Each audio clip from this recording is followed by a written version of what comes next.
एक गांव है और उस गांव का नाम है किरात नगर।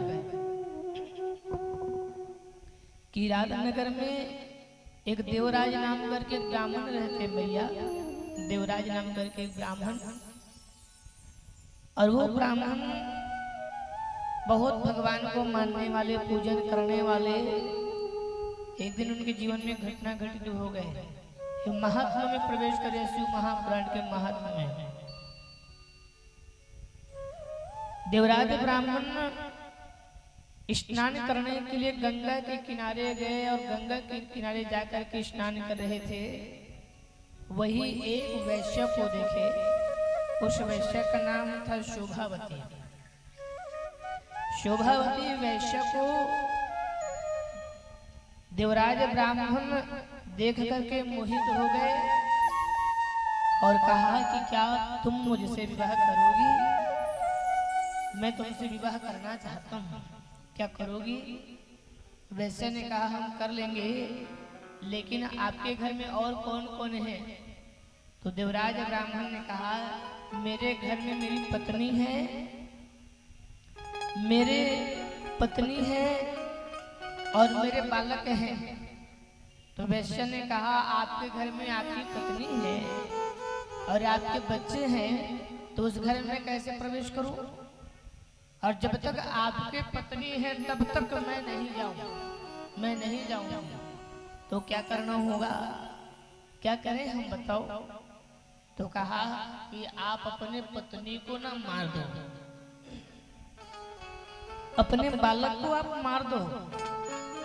एक वैश्य के लिए अपने परिवार को उजाड़ने के लिए चला यह देवराज ब्राह्मण है। रात्रि की बेला थी, पत्नी सोई हुई, बालक सोए हुए। देवराज ब्राह्मण तलवार पकड़ के आया, पत्नी को ही पता नहीं। एक वैश्य के लिए अपनी पत्नी के प्राण हरण करने के लिए गया है। रात्रि में पत्नी सोई हुई, बालक सोए हुए।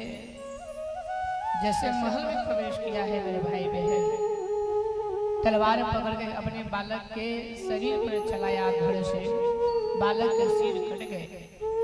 पत्नी सोई हुई, पत्नी के ऊपर तलवार चलाए, पत्नी प्राण छोड़ दी। खून से लथपथ वो महल दिखने लगा, खून से लथपथ वो कुटिया दिखने लगा। देवराज ब्राह्मण शोभावती नाम करके वैश्या के पास गए और जाकर कहे कि रानी हमने अपने पत्नी अपने बालक को हमने मार दिए हैं, अब तो हमारे साथ चलो। पत्नी कहे हाँ आपके साथ हम जाएंगे। और पत्नी जाने के लिए निकली है। घर में सभी सुखी मंगल से है, अपनी पत्नी को मार दिया, बालक को मार दिया। एक वैश्य के लिए इस शिव महापुराण के हम उस छोर में जा रहे हैं जो शिव महापुराण कथा में मोक्ष देने वाली है। नीति का रास्ता और अनीति का रास्ता, दो रास्ता होते मेरे भाई बहन। आप किस ओर जाना चाहते हैं ये आप डिसाइड कीजिए। और सत्य कहें, लोगों को सिर्फ बुराई का रास्ता जल्दी दिखता है, अच्छाई का रास्ता नहीं दिखता। आप जो ये कथा करवा रही है अच्छा है, लेकिन जिस तंबाकू को खाते हो वो गलत है। तंबाकू में लिखा हुआ है कि खाने से कैंसर होता है, फिर भी खाओगे। लेकिन शिव महापुराण में लिखा हुआ है सुनने से जीवन बनता है, लेकिन नहीं सुनोगे।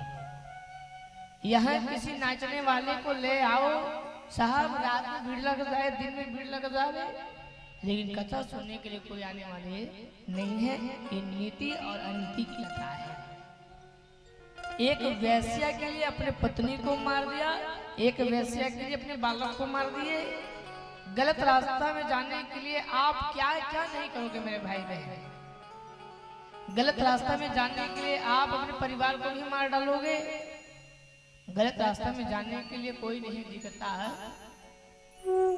पत्नी प्राण छोड़ दी, वैश्य को लेकर के आए और वैसे आई घर पर, आनंद मंगल में रहा। हम तो बार बार कहते हैं भाई देखिए, देवराज ब्राह्मण के शरीर जब तक जीवन अच्छा चल रहा है, आपका रूप अच्छा है तो सब प्रेम करेंगे। जब रूप ढल जाए तो अपनी ही भी प्रेम नहीं करेंगे, पत्नी भी प्रेम नहीं करेगी। ये हमारा शरीर है। शरीर जिस दिन थक जाए, आँख दिखना बंद हो जाए, तो स्वयं का बेटा कहेगा माँ मुझे यहाँ नहीं रहना, मैं दूसरी जगह जा रहा हूँ। माँ भी कहेगी, बालक भी कहेंगे। धन खाकर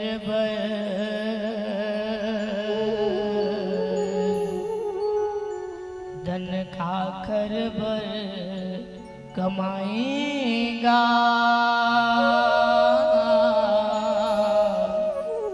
जांगर लपेट के। धन खाकर बर कमाए जी, जांगर लपेट के। कब तक रही जवानी, एक दिन से आन होवे। वे दिन मत हबे हा, तरवा ठठा के रोवे। तरवा ठठा के रोवे। अरे जवानी है तब तक कोई याद नहीं आया, शरीर थक जाए तब अंत में गोविंद को पुकारना होगा, गोविंद के चरणों में जाना होगा। अरे आज जवानी है तो परमात्मा को कोई याद नहीं करेंगे। शरीर जब थक जाए तो मंदिर में जाने के लिए आप लाइन लगाओगे। ये शिव कथा है। देवराज ब्राह्मण ने अपनी पत्नी अपने बालक को मार दिया एक वैश्या के खातिर। वैश्या घर में आई। अरे जब तक जवानी तब तक बढ़िया चल रहा। एक दिन उनकी पत्नी प्राण छोड़ के चली गई। पत्नी प्राण छोड़ दी, देवराज ब्राह्मण अकेले रह गए। कौन साथ देगा? किसी ने साथ नहीं दिया।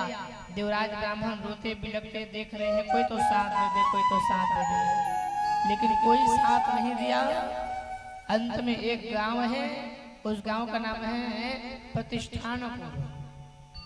प्रतिष्ठानपुर में वो ब्राह्मण देवराज ब्राह्मण पहुंचे, दुखी आत्मा। और उस जगह एक शिव मंदिर था, शिव मंदिर, जहाँ शिव की पूजन हो रहे, भगवान शंकर के पूजन हो रहे, शिव कथा चल रहे थे, शिव पुराण कथा चल रहे मंदिर में। देवराज ब्राह्मण ने कहा कि मुझे शिव कथा सुनना है, और मंदिर के पास बैठ करके देवराज ब्राह्मण शिव कथा सुन रहे। हाथ कांप गए। शिव कथा में सुनाई पड़ा कि पापी व्यक्ति को भी मोक्ष देने वाली ये शिव कथा है। देवराज ब्राह्मण कथा सुनते सुनते सुनते सुनते कांप गए, और देवराज ब्राह्मण ने अपने प्राण छोड़ दिया। मेरे भाई बहन, शिव पुराण सुनते सुनते एक मंदिर के पास भगवान शंकर के दूत आए, भगवान महादेव के दूत आए और शिव लोक की ओर लेके गए। तो यम के दूत कहे, ओ भैया ये यमराज के पास जाएंगे। बोले क्यों जाएंगे? क्योंकि इन्होंने अपने जीवन में कभी पुण्य नहीं किया। इन्होंने अपने सोते हुए बालक को इसमें तलवार से मारे, अपनी पत्नी को तलवार से मार दिया, बालघाती पाप किया है, इसलिए नरक जाएंगे। तो यम के दूत कहने लगे नरक जाएंगे।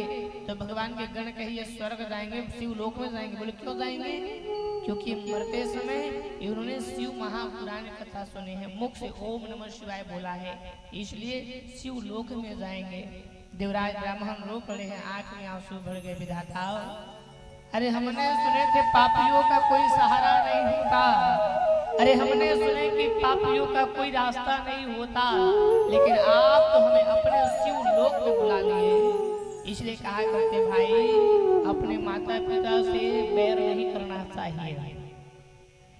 कैसे चुकाऊं इन श्वासों का मोल रे, कैसे चुकाऊं इन श्वासों का मोल रे, जन्म देने वाले इत